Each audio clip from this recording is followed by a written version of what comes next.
Hello students, आपके annual exams या तो चल रहे होंगे क्लास 11th के या आने वाले होंगे। तो उसके लिए आपको एक माइंड में कन्फ्यूज़न होगा कि क्वेश्चन पेपर कैसा आएगा, कितने क्वेश्चंस आएंगे। तो इस वीडियो को देख के आपको काफ़ी हेल्प मिलेगी। टोटल आपका जो 11th का बीएसटी का एनुअल का पेपर आएगा वो 80 मार्क्स का होगा। 20 मार्क्स का प्रैक्टिकल होगा जिसमें फाइल और वाइवा होगा और 80 मार्क्स का ही रिटर्न पेपर होगा। टोटल जो क्वेश्चंस होंगे वो 34 होंगे। अब उनका किस तरह से डिस्ट्रीब्यूशन होगा वो भी देख लीजिए। सबसे पहले आपको 1 मार्क्स के 20 क्वेश्चंस मिलेंगे। तो इस तरह से आपके 20 मार्क्स होंगे और ये क्वेश्चंस आपके एमसीक्यू होंगे। इसके बाद आपके 3 मार्क्स के क्वेश्चन आपको मिलेंगे और इनमें इंटरनल चॉइस भी मिलेगी। एक ही चैप्टर के 2 क्वेश्चन होंगे, एक करना होगा, इस तरह से इंटरनल चॉइस भी होगी। फिर आपको 4 मार्क्स के क्वेश्चंस मिलेंगे क्वेश्चन पेपर में और फिर 6 मार्क्स के। इंटरनल चॉइस इन सब में होगी, मतलब एक ही चैप्टर से 2 क्वेश्चन होंगे और लिखा होगा बीच में, आपको एक करना होगा। तो इस तरह से आपके 1 मार्क्स के, 3 मार्क्स के, 4 मार्क्स के, 6 मार्क्स के क्वेश्चन होंगे। इनमें आपको कितना लिखना है कि आपको 6 आउट ऑफ 6 मिल जाए या 4 आउट ऑफ 4 मिल जाए या 3 आउट ऑफ 3 मिल जाए। तो इसका आपको बहुत ध्यान रखना होगा वर्ड लिमिट का। अगर मान लीजिए आपका 3 मार्क्स का क्वेश्चन है तो आप उसमें 3 पॉइंट्स जरूर लिखें, है ना, हेडिंग भी और एक्सप्लेनेशन भी, तब आपको 3 आउट ऑफ 3 मिलेंगे। इसी तरह से 4 मार्क्स वाले क्वेश्चन में 4 पॉइंट्स जरूर लिखें, हेडिंग्स भी और एक्सप्लेनेशन भी। इसी तरह से 6 मार्क्स के क्वेश्चन में भी 6 हेडिंग्स विद एक्सप्लेनेशन, आपको अच्छे से लॉन्ग क्वेश्चन ऐसे टाइप क्वेश्चन करके आना है, तब आपको 6 आउट ऑफ 6 मिलेंगे। तो ये आप अच्छे से तभी कर पाएंगे जब आप पहले अच्छे से चैप्टर को समझेंगे, लर्न करेंगे। अब देखते हैं चैप्टर्स का, कौन कौन से चैप्टर्स आपने पढ़े हैं क्लास 11th में बिजनेस स्टडीज में। सबसे पहला चैप्टर आपने पढ़ा, क्योंकि पूरा सिलेबस आता है कि आपको 12th की प्रैक्टिस करा रहे हैं, 12th में पूरा सिलेबस आता है तो 11th में भी पूरा सिलेबस आता है चैप्टर 1 से 10 तक। तो चैप्टर 1 आप पहले भी प्री मिड में भी एग्जाम दे चुके हैं, nature and purpose of business. Chapter 2 भी आप प्री मिड में एग्जाम दे चुके होंगे, फॉर्म्स ऑफ बिजनेस ऑर्गेनाइजेशंस। तो ये दोनों ही बिजनेस स्टडीज के बिल्कुल बेसिक चैप्टर्स हैं दोनों। तो ये दोनों मिला के 16 नंबर के आपके एग्जाम में आपको मिलेंगे। अब ये 2 चैप्टर 16 मार्क्स के हैं, तो आप समझ जाइए कि 8 मार्क्स एवरेज बैठेगा दोनों चैप्टर्स में से। फिर आते हैं नेक्स्ट चैप्टर की तरफ, chapter 3 public, private and global enterprises.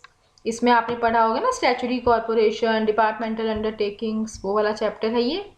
30% syllabus तो डिडक्ट हो ही चुका है, बहुत कम बचा है आपके पास लर्न करने के लिए। तो आप उसको अच्छे से करिए, अच्छे मार्क्स लाइए।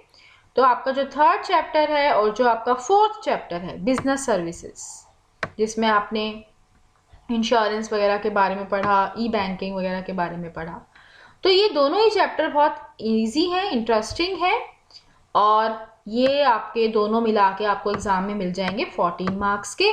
तो आप इनका अगर एवरेज निकालें तो 7 बैठेगा दोनों का, तो 7 ईच। तो इस तरह से फर्स्ट चैप्टर मान लीजिए 8 मार्क्स का हो गया, सेकंड भी 8 का हो गया, थर्ड आपका 7 का हो गया, फोर्थ भी 7 का हो गया। तो इस हिसाब से आप तैयारी करिए, बहुत अच्छी तैयारी हो जाएगी आपकी। तो इस तरह से 30 मार्क्स तो हो गए 80 में से, अब बचे 50 मार्क्स। अब है आपका चैप्टर 5 और 6, दोनों ही बहुत छोटे से चैप्टर हैं। चैप्टर 5 में आपने इमर्जिंग मोड्स ऑफ बिजनेस पढ़ा, ई बिजनेस वगैरह, और चैप्टर 6 में आपने सोशल रिस्पॉन्सिबिलिटीज पढ़ी। दोनों बहुत छोटे चैप्टर हैं, बहुत जल्दी लर्न हो जाएंगे। 10 मार्क्स के मिला के आपको एग्जाम में मिलेंगे क्वेश्चन पेपर में। तो आप इनका अगर एवरेज देखें तो 5 मार्क्स दोनों का बैठ रहा है। तो इस हिसाब से आपकी जल्दी से आपकी तैयारी हो सकती है। तो ये 80 में से 40 मार्क्स हो गए ना, अब बचे 40 मार्क्स। उसको देख लेते हैं कि किस तरह से डिस्ट्रीब्यूशन है मार्क्स का चैप्टर वाइज। चैप्टर 7 आपका है सोर्सेज ऑफ बिजनेस फाइनेंस, जिसमें आपने शेयर्स के बारे में पढ़ा, डिबेंचर्स के बारे में पढ़ा, रिटेन्ड अर्निंग्स के बारे में पढ़ा। तो ये चैप्टर आपका अच्छा चैप्टर है और इस चैप्टर को अच्छे से आप पढ़ेंगे, आपका 12th में भी ये चैप्टर काम आएगा काफ़ी। और फिर चैप्टर 8 आपका स्मॉल बिजनेस है, जिसमें आपने स्मॉल स्केल इंडस्ट्रीज़ के बारे में पढ़ा, जो कि आप 9th-10th में भी पढ़ चुके हैं स्मॉल स्केल इंडस्ट्रीज़ के बारे में। तो इसलिए आपको लर्न करना ईजी हो जाएगा ये चैप्टर। 20 मार्क्स के ये दोनों चैप्टर आएंगे। तो आपका एवरेज यहाँ पे 10 का बैठ रहा है। इसके बाद आते हैं चैप्टर 9 और 10। ये चैप्टर्स आप लोगों ने अभी पढ़े होंगे एनुअल एग्जाम से बिल्कुल पहले, तो आपको लर्न भी होंगे। आपने अगर वाइवा वगैरह दिया होगा, फाइल्स बनाई होंगी, तो भी आपको ये चैप्टर अच्छे से समझ में आ गए होंगे। तो चैप्टर 9 जो इंटरनल ट्रेड है आपका, इसमें आपने होलसेलर्स रिटेलर्स के बारे में पढ़ा, और आपका इंटरनेशनल बिजनेस बहुत ही छोटा सा चैप्टर रह गया है, 30% सिलेबस डिलीट हो चुका है, तो इसमें भी ज़्यादा टॉपिक्स नहीं बचे हैं, तो दोनों मिला के 20 मार्क्स के हैं, तो 10 मार्क्स का एवरेज दोनों चैप्टर का बैठता है। तो इस तरह से आप देख रहे हैं कि चैप्टर मिनिमम जो एक चैप्टर है वो छोटा है तो 5 नंबर का, बड़ा है तो 10 नंबर का, और अगर ठीक ठीक है तो 7 या 8 मार्क्स में, है ना। तो ये एवरेज बैठ रहा है 5, 7, 8, 10, है ना। तो मिनिमम 5 मार्क्स का है एक चैप्टर और मैक्सिमम 10 मार्क्स का। तो इस तरह से आप बहुत अच्छे से तैयारी कर सकते हैं अपने एग्ज़ाम की, एनुअल एग्ज़ाम में बहुत अच्छा स्कोर कर सकते हैं BST में। आपको लर्न करना है, लिखना है और 80 आउट ऑफ 80 लाने हैं। All the best.